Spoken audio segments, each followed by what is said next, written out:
welcome to season 4, show 11. I don't know how many shows we have in each season. We should come up with a number and just decide it's like at 15. Did we actually ever decide that? No, we never made that decision. I don't even know when a season starts and ends. Like, I've got no idea. I find it irritating. Like in Black Mirror, there's some seasons with like 3, and then there's some with like 10. I don't understand how that happens either. But anyway, we're here.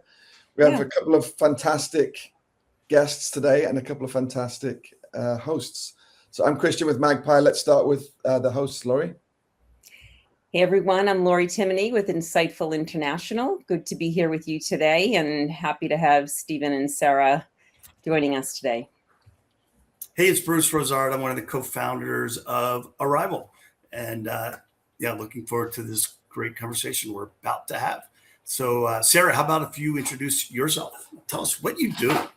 Yeah, I'm Sara Margulis. I'm the co-founder and CEO of Honeyfund. It's a honeymoon registry where couples get money for their honeymoon as a wedding gift. And of course, we're very much wired into travel and experiences being sort of the bedrock of any fantastic honeymoon. So really, really happy to be here. Thanks for having me. Stephen, go ahead.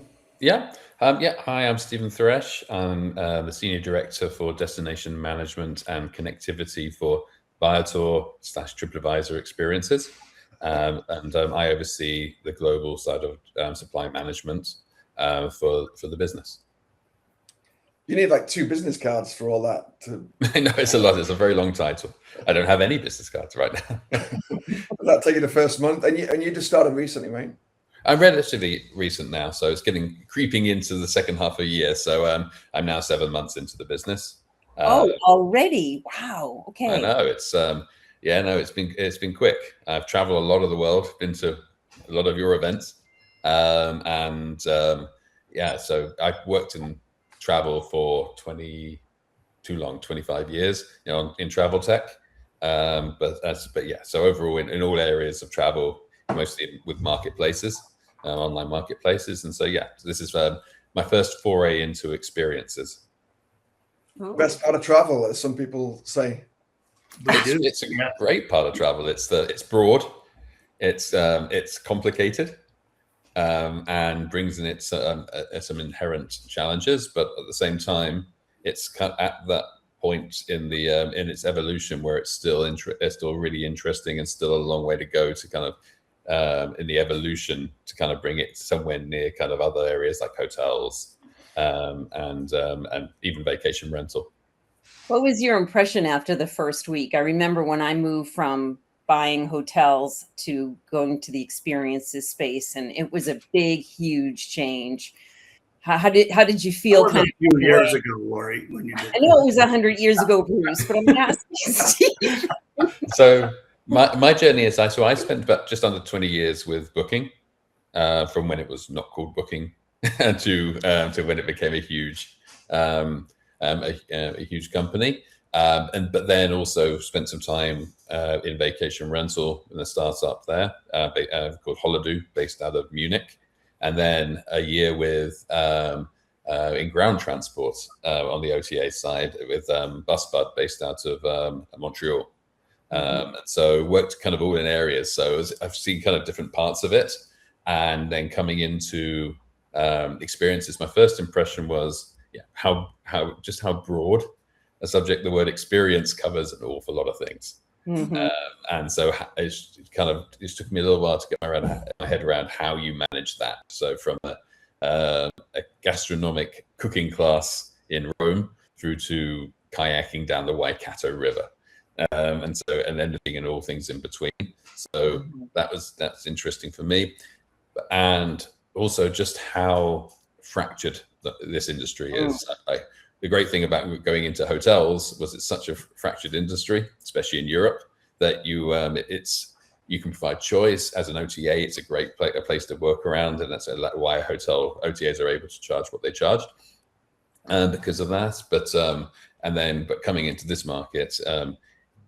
It makes the hotel industry look relatively kind of really structured in that sense. So I think that was really interesting to me, is that the fractured nature of the market and how much there is still to go from a for them to kind of almost grow up on the OTA side. Yeah, I just want to chime in one thing. Let me Right. just chime in on one thing, and then maybe kick over to Sara and hear what she's up to. Titles are something that are interesting, right? Like Stephen's title is Senior Director of, I think it's Global Account Management, Destination Management. Of Destination Management, where there's so many people out there that have C-suite titles, VP, etc. But the fact is, at Viator, you are the guy. You are in charge of global account management, reporting right up to Sara Dine's Chief Commercial Officer.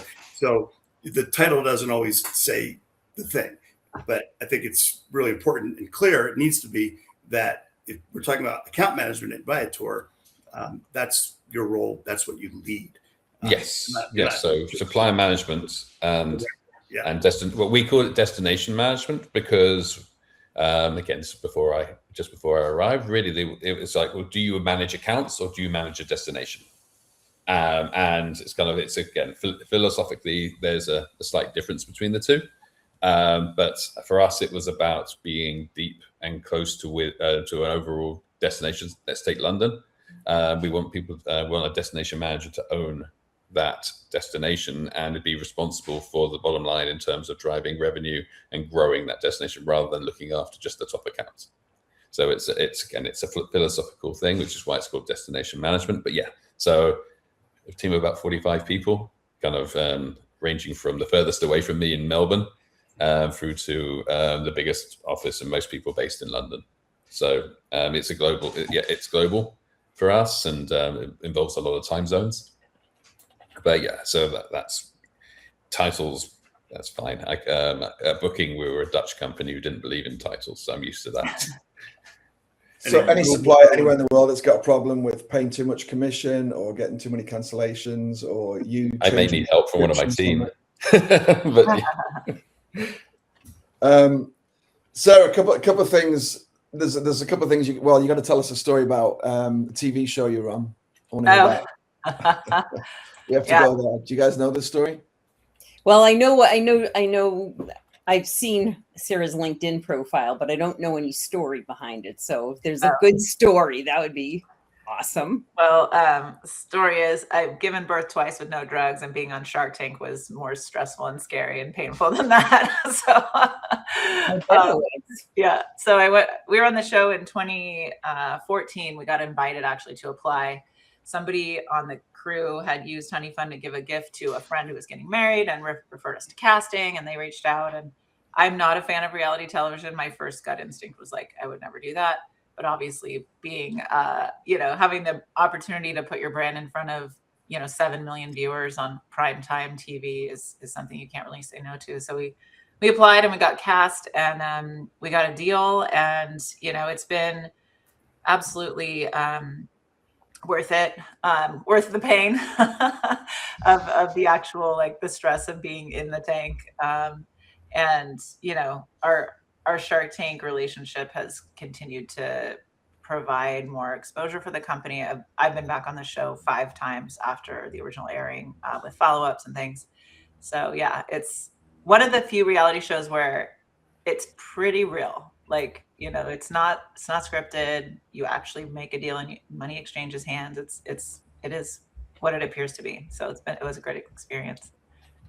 I was so into Shark Tank at one point. I think I watched all the US Shark Tanks. I think I've watched all the Canadian ones, and I've watched all the British. Wow. Dragons. Where do you find that time, Christian? What are you doing? In between LinkedIn posts, basically. In between walking videos in random cities. And Kevin, I think Kevin, Mr. Wonderful. He was on the Canadian version as well. Yes. Yes. There, a couple of them were. Definitely that show started after the UK and Canadian versions became popular.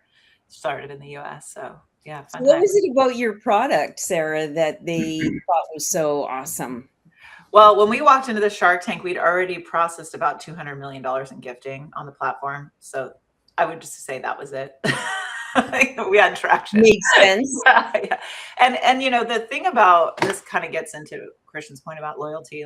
The thing about Honeyfund is that everyone who signs up invites 150 of their closest friends and family to the platform. they're there to buy essentially an obligatory gift. So it's a transaction that has a very high, like, conversion rate. And we're getting excited about making an experience happen for a couple, right? Like, speaking of, gastronomic classes in Rome, like, this is something you can put on your Honeyfund. Friends and family can buy it for you. And then when you actually do that, it's not just fun for you, but it's fun to share back to your friends and family with photos, with stories. Your wedding gift thank you card becomes something a lot more engaging and interesting for you to report back to them how that experience was. And it's just so much more fun than buying, sheets and towels in a blender. So that's what we've been doing for 20 years. And today we're actually building into the travel booking side of it. So we're taking our 20 years of honeymoon itineraries, essentially, the registry items that were gifted, and training a model to recommend the kinds of things that other couples love doing, the destinations that other couples have loved, help you build out a sketch of a trip enough to share it with friends and family and get gifted. And then on the other side of that, we're coming in with our booking partners to serve you the hotels that make sense for you, the experiences that make sense for you, and get you booked. So what did you before booking? I'm on Shark Tank. You're on Shark Tank. You are on Shark We're Tank. interrupting each other. Except we don't have any money to invest in. Well, I gotta go. What's your number? How much have you raised now? You said 200 million. The total through the platform is over $1 billion now. Nice. Wait, raised or sold? What? Not raised for the business, but couples have received as gifts. Of how much? About $1 billion in gifting. $1 million. But No, what's that number? Billion. A billion with a B. With a Yes. B. Yeah. Right. But these are but you're not selling transactions. So it's like here's $100 gift certificate kind of thing. So so there's a couple ways we've fulfilled that payout essentially over the years. First, we were really just like a PayPal, sort of send it to the couple's PayPal. We weren't even merchant of record for a long time. Then we partnered with Stripe and kind of enabled a slicker way to kind of just send that money straight to your bank account. And then we went back to PayPal and got wired up to their Braintree solution and started using MassPay. And now we have a wallet, a Honeyfund wallet, that you can use to pay out to your PayPal, Venmo, pay out to a gift card. We have a Honeyfund branded MasterCard that you can take with you on your trip. We have 200 other gift cards through a gift card fulfillment provider. And now we're going to allow you to actually book directly with your wallet through an integration with Rocket Travel that goes live in a couple months. So which is booking.com, right? Rocket Travel. Yeah, booking.com, Agoda. Yeah. So I love the idea that you're going into itineraries and making travel experiences bookable. But when I listen to you, sort of the first part of it, and the fact that you're people can collect money, et cetera, for their honeymoon.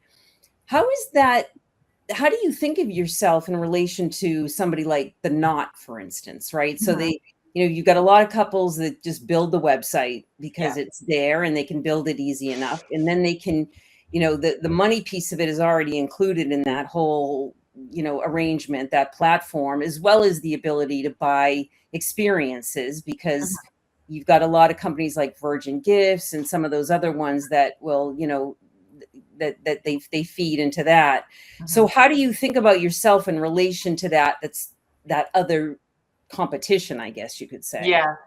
Yeah, it's really about the focus on the traveler and the experience that makes it sort of seamless, right? So if you register for The Knot, you're going to be able to get cash gifts. They're going to charge you 5%. You can split that with your guests or whatever. So they're making their cut of that. Then you're going to pay that out to yourself. Then you're going to go buy whatever experiences, or you're going to convert that money into, say, a Virgin Experiences voucher. Then you have to go take that and book it. So we're trying to just cut out a lot of those steps and really make it focus on a seamless experience for you. The difference between Honeyfund and The Knot is that we're sort of like cash-powered wedding registry, wedding website, whereas they're more kind of wedding planning suite. And that comes with a lot of other features that we don't really touch. Like, we just want to be here to support the traveler, the couple whose life and like wishes are all around that honeymoon, right? Like, that they're almost getting married these days. Kids are getting married younger, and they're like, we don't really want to spend that much on a wedding, but we would love to go on an elaborate honeymoon. So the ratio of like wedding spend to honeymoon spend has completely flipped on its end. Like, you used to have, you know, $30,000 wedding and $3,000 honeymoon. Now it's like a $3,000 wedding, you know, $15,000 honeymoon. And they, you know, overall spend has gone down. Share of the spend that's in the travel industry has gone way up. And I've basically kind of done the math on this. It's about a $75 billion wedding travel economy. And that's not just honeymoons, that's destination weddings, that's bachelor, bachelorette, that's guest travel to the event. So we're really looking at all the way around and saying, how do we come in as these experts in travel and support all this travel? Because that's what people want these days. They want the whole thing to be an amazing experience, a multi-layered experience. Let me bring this together a little bit, because I think this is really interesting. And there's a lot of places this discussion could go. But you don't currently sell experiences, right?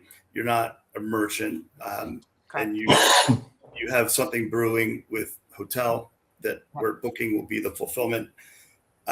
We have Viator on with us here. Stephen leads Viator's account management, as we've learned, and maybe now you're in a room with Stephen talking about how do we work with Viator to include experiences now in Honeyfund, right? I'm really interested, Stephen, like, how do you create, Viator is the largest of the platforms as far as how many experiences you have, but it needs to be more curated. And so if you're going to meet with Sara and say, okay, if you have a couple in New York that's getting married, we can curate it down to that. Or I'm just wondering where your discussion might start, not end up. And of course, whatever you need to keep confidential. But, you know, how did you both look at putting something together? Because you have to have experiences. It's the best part of travel. You know, you're going to lose couples because you don't have it. So what are you going to do to make sure you do? Who starts on that one? Oh, either one. Yeah. Jump in. You're on Shark Tank, man. Actually, ladies first, or shall I? Go ahead, Stephen. No, I'd love to hear like how you think about supporting, you know, the honeymoon. Yeah. Again, I think I'm no expert on our third-party side of it. We have an extensive third-party network in terms of obviously we work with Booking, we work with Costco, and with a number of other sites on that front, and some of them are more focused in certain areas than others, and the feed allows them to kind of customize themselves to do that. You're right, we have 425,000 experiences, about 70,000 suppliers on the site, and we think that level of choice is good for the customer. I think, but being able to customize that, I think if we talk about in general, AI is helping on that side as well, in terms of, because it allows us to understand and allows the customer to be able to cut through the complexity, the traveler to cut through that complexity. It goes from basically, I'm going to search, I want to go somewhere, I'm going to search everything that's available and work it out myself, and through to, this is what I want to do, and now help me find it. Right. And so that piece allows, and we're working a lot on that side of being able to go from that point of view. Is I have a family of 4. These are my interests. This is where I want to go. This is what I want to do. Or for the honeymoon, I'm going to get married. I want to go to the Caribbean. I want it to be all inclusive. But I also want to go and visit. I want to go and swim with the pigs in the Bahamas, or whatever it may be. And then the AI allows them to cut through that. And we're working, obviously, we work with ChatGPT, with Claude around that piece as well, with the app to be able to help with that destination and experience planning, which is a big part of it. But because we have so many visitors, we have to have that breadth of experiences, and supply allows us to really then to cut down to what people want quite quickly. But yeah, so what I would do is, in terms of a 3P relationship with Honeyfund, it would be basically understanding what the key destinations are, and what the key experiences from their traffic, or what they understand how they want to, and they would allow them to curate it as they wish through that relationship. I find it interesting that, I'm just, as listening to you, Stephen, I was thinking to myself, Sara starts with kind of an emotional intent, right? It's an event. It's like she knows what is happening behind the scenes, whereas Viator is mostly that person that's searching for a destination or a category. Do you think that Viator will ever get to the place where you have what she has right now? Like, you have that person's emotional reason for traveling. Do you think that AI is going to deliver that to Viator? It can deliver clues and give us information. We're never going to have, I don't think, the same level of his intent and understanding that Sara will have of their customer. But we can build up a history and learn where they clicked beforehand, what they've searched for before, what they've booked for before, and a lot of again, how they search tells us a lot about what they're looking for, and allows us to curate from that search. So if they're searching for, as I said, with children, we know a certain amount about them. This is a family trip rather than the bachelorette party. So we can build up a picture of them, and during the lifetime usage of Viator, or how they've searched to get there, tells us information about it. And it was the same with booking, exactly the same. It was just, you build up a picture of that person, and you pick up clues, which allows you to deliver on what they're looking for a little bit more, as you said, Bruce, curated, rather than basically, boom, Cancun, here's everything.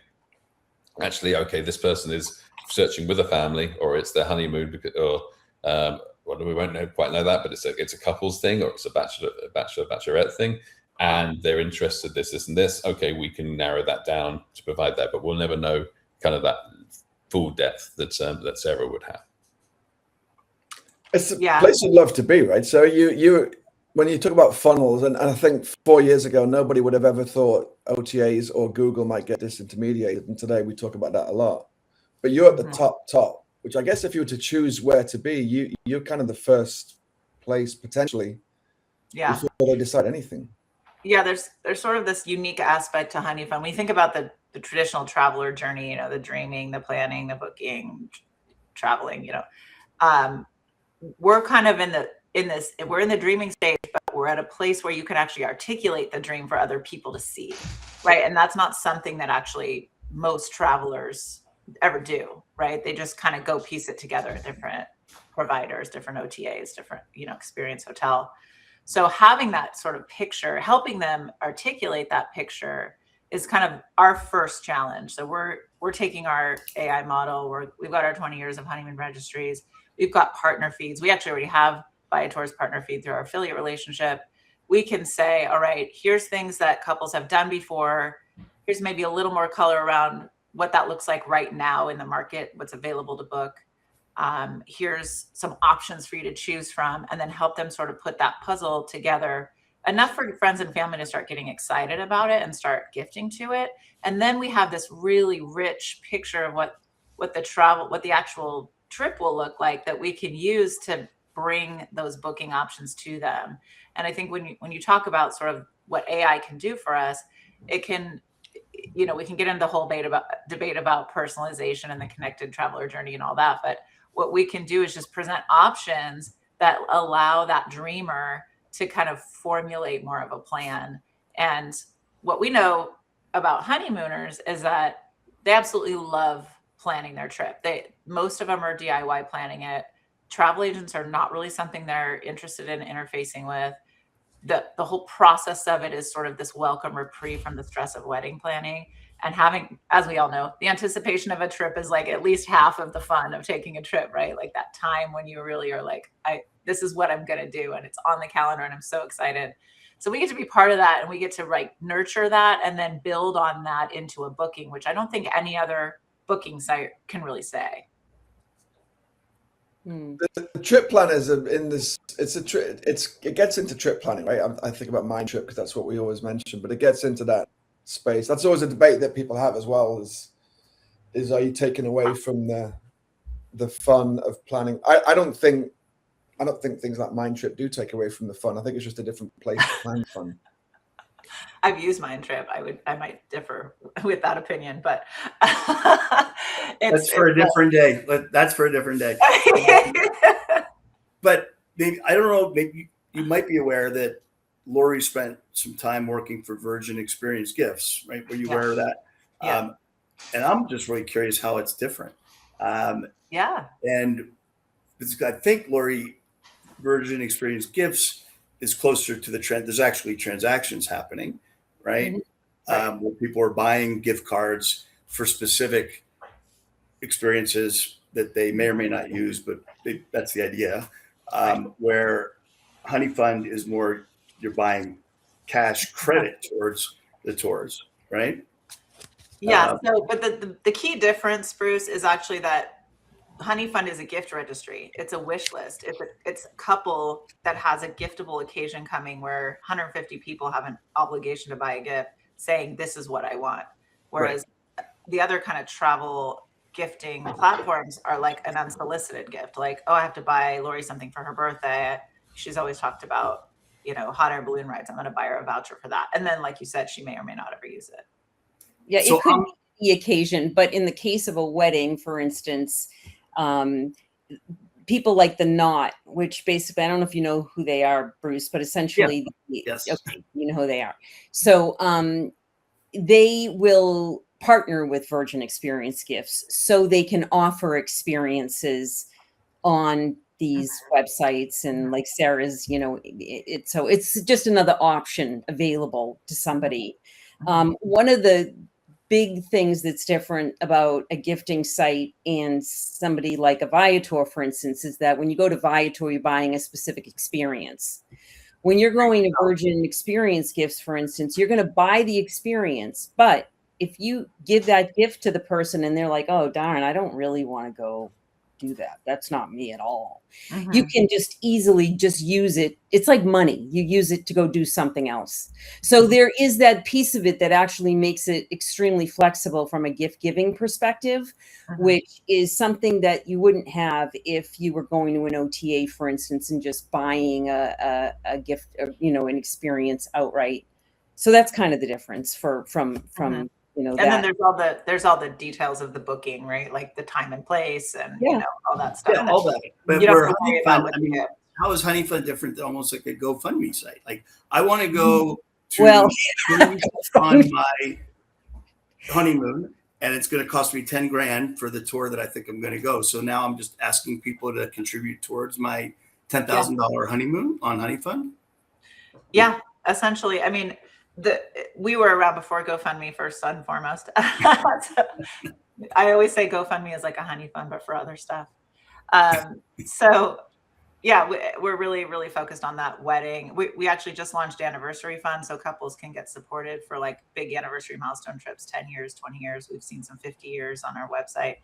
And it's really about like that occasion, that giftable occasion where friends and family are going to really support you, right? Whereas GoFundMe is like, I'm having this hardship, or, I've got this big expense coming and I need help. You're kind of soliciting something that isn't. That was a side comment. You can disregard that. That's okay. No, it's all good. It's all good. No, Most Bruce, as you can disregard, just to let you guys know. We should have said that at the start. But yeah. I'll take that. At least that one. Yeah. So he's like the Mark Cuban of the Shark Tank. Oh, Don't I wish? Don't I wish? Was he who was your investor or investors? Who I have to say, he's not very popular right now. Yeah, you have to say. No, it's optional. No, I'm just kidding. It's Kevin O'Leary. But he's not a very popular guy at the moment. He's been great to us, and he's a friend. His whole team are fantastic. Yeah. But he's a character, and what are you going to do? I don't know. A lot of MAGA people like him. I think he's reasonable. Oh gosh, don't go there, Christian. Don't go there. What about the idea of like, I think about, somebody that's giving money or they're really putting trust in your business. Yeah. in order to, make a transaction like that. They're needing to feel pretty confident about it. And when you come at it from the side of like a Viator, for instance, the way that you establish trust with the customer is obviously very different than the way Sara establishes trust with a customer. So I'd be interested to know how you both look at that. Mm-hmm. Go ahead, Stephen. Yeah, so we look at overall what we call supply quality. And so we are able to look at the underlying numbers, able to look at what we know are the key drivers of conversion, and basically how that relates to everything that a supplier does, from the listing, from the experience that the person has with that site. So from when they turn up, from when they have the experience, and post that experience as well. And so then looking at voice of customer in that as well, and looking at kind of customer service issues or all the interaction that a traveler has with that supplier. And we are able to kind of turn that into what we could call a quality score. And then we're able to take that and help this, the supplier, give them feedback and say, you can improve here and here and here. This is what the voice of customer is telling us. This is what your reviews are telling us. This is what your images and your description and your inclusions and exclusions and all those pieces is how are customers finding your experience. So then when we talk about loyalty and that kind of trust, it's about basically, a lot of it comes down to voice of customer. It comes down to kind of how people reading about how other people experience that experience. Reviews, basically, is what you're saying here, pretty much. Yeah, reviews, but then also everything. Did they pick you up on time? Did they turn up? Did they do everything they said they were going to do? And so on and so forth. So and working with the suppliers to improve and grow that piece based on the feedback that we get and what we see, helps drive that overall experience and uplift the overall supply quality of our catalog. And so what I guess I'm getting to is the customers and the travelers' experience overall is the thing that's going to drive trust. So did they find everything they need to find? Was it laid out the way they wanted it to lay out? Did they find what they wanted, when they wanted, at the price they wanted? And did they have the experience they wanted? And that basically drives trust going forward and the lifetime value of a customer, whether they're going to book for us once, twice, 3 times, and so on and so forth. And we have a very healthy repeat usage of us of Viator, that we think we actually do provide that level of trust and experience that they can that they'll keep coming back. But we just do it at a very wide scale. The challenge and the question is, do they trust Viator, or do they trust that operator who provided that tour? Do they even know? I mean, what percentage of people, when they get on a tour, book through Viator, they talk to the rafting operator and say, well, I'm here for the Viator rafting trip I took. So where do you see the challenge of? We go hand in hand. We're partners in this thing. So they're coming to us because we are able to capture the demand, and everything on our site provides that trust that they're gonna not get ripped off. That we provide safety for their money, safety for that this experience is at a certain level, and for us. But then we work hand in hand, because once they turn up and they're there on site, they're out of our control. And it's down onto the experience to look after at that point. So really, it's a hand in hand kind of thing when we talk about trust and safety. And can we talk about breadth of supply and trust? We talked about a little bit about this last time. So when people, I think Sara actually did ask me about experiences, and I always send people to Viator because they've got the breadth. I said, if you want to sell experiences, start with Viator. When you've got the volume in specific places, then talk about going direct. So somebody actually at Viator owes me beers each time I do one of these things. That might be you, Stephen, now. But Yeah, but you came from booking, and one thing I think about when I think of breadth is if I go to Europe and I'm booking accommodation, I go to booking.com. It's just become my habit. The app, it's great. I've got my Genius whatever level. I just trust it's got the breadth. I trust it's got the decent price. I trust it has everything. Do you think about that at Viator, having the full breadth so that people don't need to go out and shop and check elsewhere in case there's something missing? Absolutely. We still find that the more breadth we have, the more bookings we get. It's not, and so that's why we continue to do that. And but we also have to measure quality at the same time as that as well. And we have safeguards in place in terms of for the onboarding process, before the experience goes live, to make sure that it is of the relevant quality for us and for our customers. But breadth is, we want to have everything that someone possibly could want to do and where they want to do it. So basically, it's having the right supply in the right place at the right price with availability for when they want to do it. So that's where it comes down to kind of the terms of the funnel.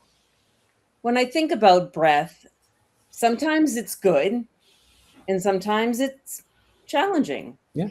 Is it the case that everybody who's developing a honeymoon is going to be wanting to look at 400,000 activities or however many activities? Is that the approach, the best approach for this kind of a customer? I guess I'm just wondering how you think about that. Yeah, I mean, we want our model to have access to the breadth, but we want to, train it on our own data and that customer's profile. And, they're going to tell us a few things about what kind of trip they want when they first sign up. We're going to match them to experiences that we know have that have been enjoyed by other Honeyfund couples that, probably have sort of a romance like leaning, experience aspect, and make sure that they have plenty of choices to choose from, but not too many, right? So you're not going to open the floodgates. You're basically you're going to personalize what you're feeding up. Yeah. So we'll say, like, here's 3 or 4 different options. If you want to see more, sure, click out to the full experience. But we can really kind of get you started with things that we know other couples have loved. And then, our future roadmap includes a review system where we can start capturing, real couples' experiences of those particular tours and layer on our own reviews on top of what Viator can provide. Okay. Yeah, I as some people know, I really hate personalization, but actually you've got a decent case for it because you've got a very specific use case which does warrant personalization from the first list of products, right? Yeah, it's just a very special kind of trip that has a lot of built-in aspects that are the same for every user on the system. So that makes it pretty vital for us to, do at least some level of personalization. I personally think that when it comes to personalization in the broader, experiences industry, what you're going to see is, machines that can basically curate the recommendations so that you don't have to wade through 14 different tours to the Colosseum when you go to Rome, right? Like, you can just pick the ones that are going to be best for you and the day you're going to be there and all that.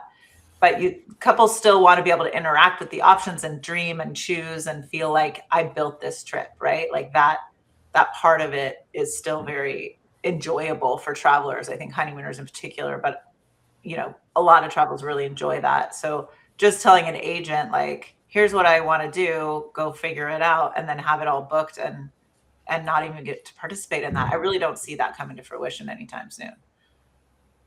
So I just want to understand this a little bit more. I apologize, I haven't been on a honeymoon in a few years. How many years, Bruce? Too many.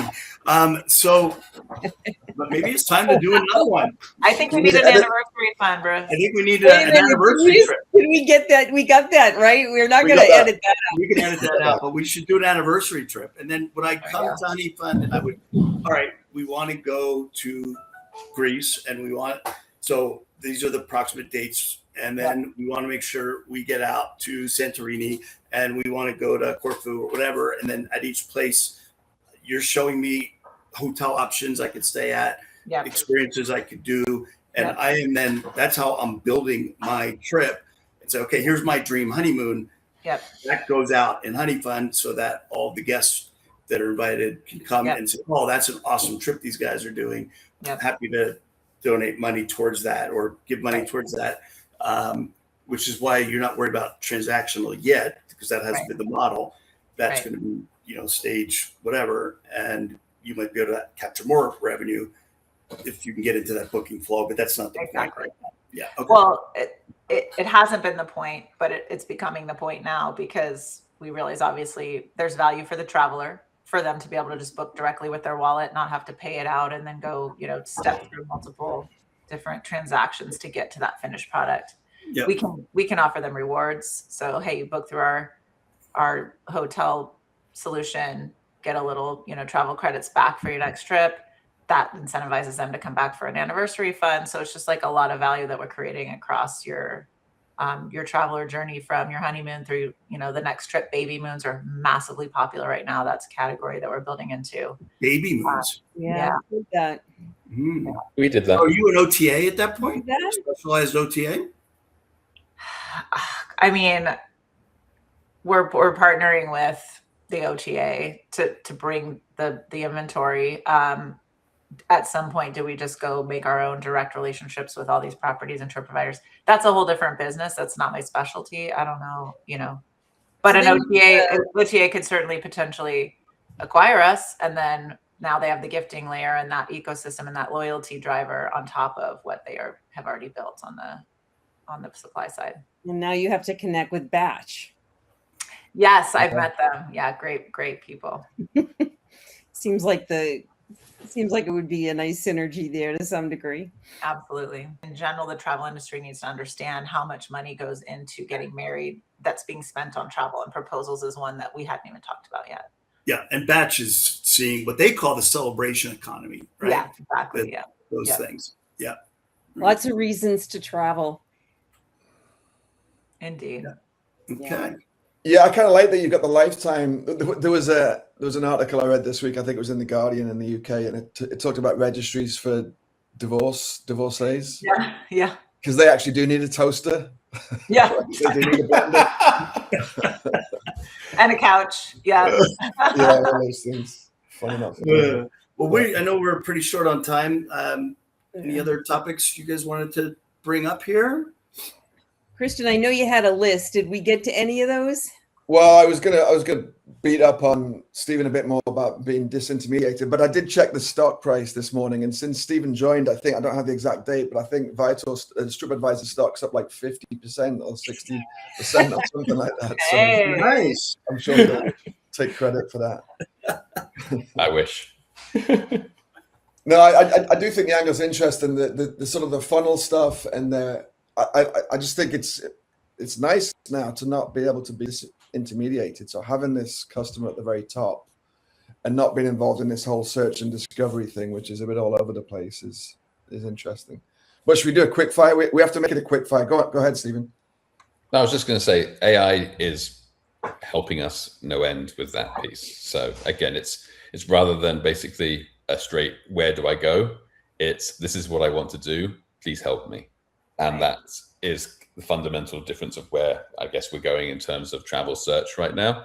And it just allows that basically curation at a very kind of early stage, but also very kind of accurate. And you can start to learn more about them from that search, that we can provide a better selection for what they're looking for specifically, rather than the old filters that kind of used to. Thank goodness. Those filters used to drive me crazy. Really, I love the filters. No. I'm all about. All right, let's do a quick fire.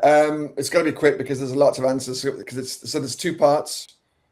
We'll start with you, Stephen. So it's best 3 countries you've been to, and you can define best however you like. So your top 3, and then we'll go to Sarah's top 3 places you've been. The best 3 countries I've been to. I'll put New Zealand. This is from my own personal experience. Is how I suggest put best. Yeah. So the times I've had. So New Zealand, Mexico, and I will go. Actually, I'll go Australia. Excellent. Sarah? Okay, Costa Rica, Italy, and I'm a California girl. I'm just gonna say California. California is the best. Absolutely. I'm going to Costa Rica next week for the first I time. don't remember Wow. that being a country, but Yeah. Well, Not yet. you have to be a Californian to get that. Hopefully soon. When I travel and people ask me where I'm from, I always say California. I don't say the U.S. Yeah. I say Canada. You say Canada, yeah, same. Second part of the question is top 3 countries on your bucket list. So places you haven't been that you want to go to, Stephen. Top Argentina. Oh, you can't say that now. You could have said that. It was always on the top of my list. I know. But it was Argentina. Top 3. Let me think. I will go Portugal. I've never been. It's the gap in Europe. Oh, you have someone to visit there now. I'm going there in 2 weeks' time. Wow. Okay. For work. And I'm going to say, where else was always there? Actually, it's an island within the country, but Borneo was always on the list. I want to go and see orangutans. Nice. So, Australia, never been. Haven't really explored any of Canada, and I think BC is absolutely gorgeous, and I need to get up there. And then I've always wanted to go to Curacao. I don't know why, it just looks really cute. Since the World Cup or in general? Just in general, it's pretty. Maybe there's going to be an arrival in Australia. Is there, Bruce? Are you going to announce something? There will be, yes. And we are going to announce it, yes. And we haven't yet, but you've heard it here first. Hey. Wow. Come here for breaking news. Breaking news. There will be an arrival in Brisbane in 2027. Oh, at Brisbane too? Okay. And you have dates and stuff, or you're not sure yet? No, we have dates. Oh, well, almost. July. July? Yeah. Oh, excellent. Okay. I'll plan my year around it, as I always do. Yeah. All right. Well, thanks very much, guys. And also, there's an arrival in Spokane. I'm not sure if any of you guys are going to be there. I'll be there. Sure. Okay. It's just Stephen will, and obviously Sarah needs to start selling experiences till. I gotta get plugged in, guys. Yeah, slightly easier for you to get there than me. Huh? The West Coast, it's easier. Yeah, for sure. Yeah. All right. Well, great. Thanks so much for joining, guys. Been a great discussion, and hope to meet you guys again some point soon. Absolutely. All right, guys. Well, thank you so much. Thanks, everyone. Okay. Okay. Bye-bye.